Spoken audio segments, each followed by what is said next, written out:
पानीपत में दहशत है, और दहशत है क्योंकि एक साइको किलर मां मिली है। एक मां जिसने अपने मासूम बच्चे का कत्ल कर दिया, और कत्ल किस लिए किया, ताकि वो दूसरे बच्चियों का जो कत्ल करती थी उसको छिपा सके।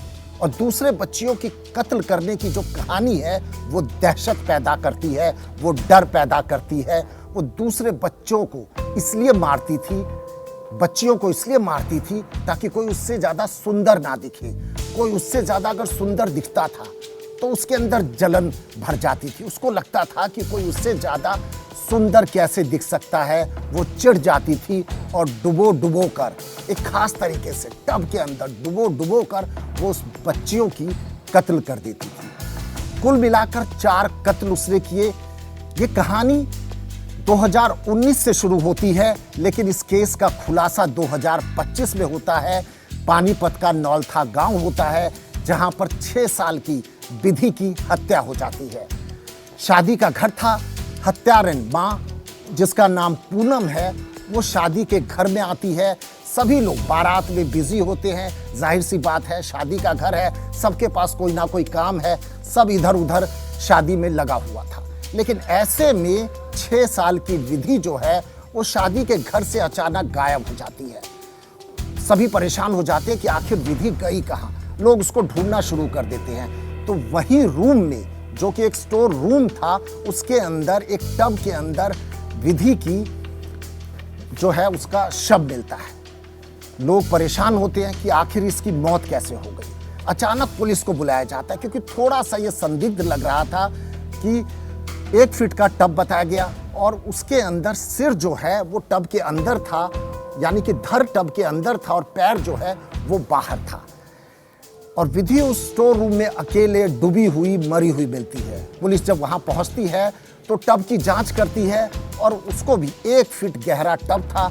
उसके शरीर, जो उसका शरीर था विधि का, वो बाहर लटक रहा था।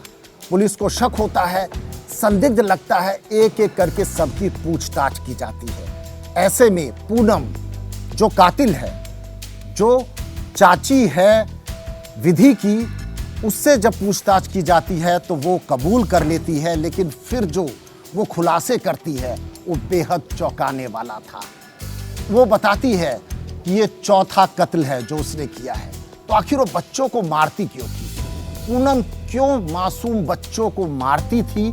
जब पुलिस ने उससे पूछा तो उसने कहा कि कोई भी उससे खूबसूरत दिखता था तो उसे डर लगता था। उसके मन में अजीब से विचार शुरू हो जाते थे। उसके मन में एक पागलपन शुरू हो जाता था और वो उसका कत्ल कर देती थी। विधि भी शादी में पूनम से ज्यादा खूबसूरत लग रही थी। उसे लगता है कि बच्ची मुझसे ज्यादा खूबसूरत कैसे लग सकती है, और इसीलिए वो विधि को अंदर स्टोर रूम में लेके जाती है और 1 फीट पानी जो भरा रहता है टब के अंदर, उसमें उसको डुबो के मार देती है।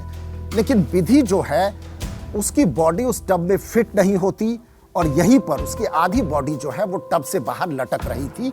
यहीं से इस केस का खुलासा होता है। अब मैं आपको बताता हूं कि इससे पहले किस किस को पूनम ने कत्ल किया, किस किस को कैसे पूनम ने मारा। तो बात 2019 की है। पूनम की ननद की 9 साल की बेटी इशिका को इसी तरीके से डुबो कर पूनम मार देती है। उसके बाद अगस्त 2025 में वो चचेरी बहन की बेटी जिया को, जो 6 साल की होती है, उसको डुबो कर मार देती है। और उसके बाद 1 दिसंबर जब विधि की हत्या होती है। पूनम ने यह भी बताया कि शुरू से ही जब वो बच्चियों को देखती थी और उसको लगता था कि कोई बच्ची उससे ज्यादा खूबसूरत लग रही है, तो उसके मन में अजीब से विचार उत्पन्न होने लग जाते थे। उसके अंदर एक चिढ़ पैदा हो जाती थी और वो सोचती थी कि कैसे इसको मारे और किसी को शक ना हो, इसलिए सबसे पहले उसने अपने 3 साल के बेटे शुभम की हत्या कर दी। उसने सभी मासूमों को डुबो कर मारा, यहां तक कि अपने बेटे को भी डुबो कर मारा। और लोगों को लगता था कि एक हादसा है, एक्सीडेंट है, इसीलिए किसी को कोई शक नहीं हुआ।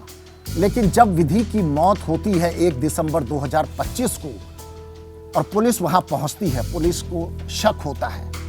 उसके 36 घंटे के अंदर ही डीएसपी नवीन संधू की जो टीम है वो इस केस को सॉल्व कर देती है। लेकिन 4 मासूम मारे जा चुके थे और सिर्फ इसलिए, एक जलन की वजह से, क्योंकि कहीं ना कहीं पूनम को लगता था कि ये मुझसे सुंदर है।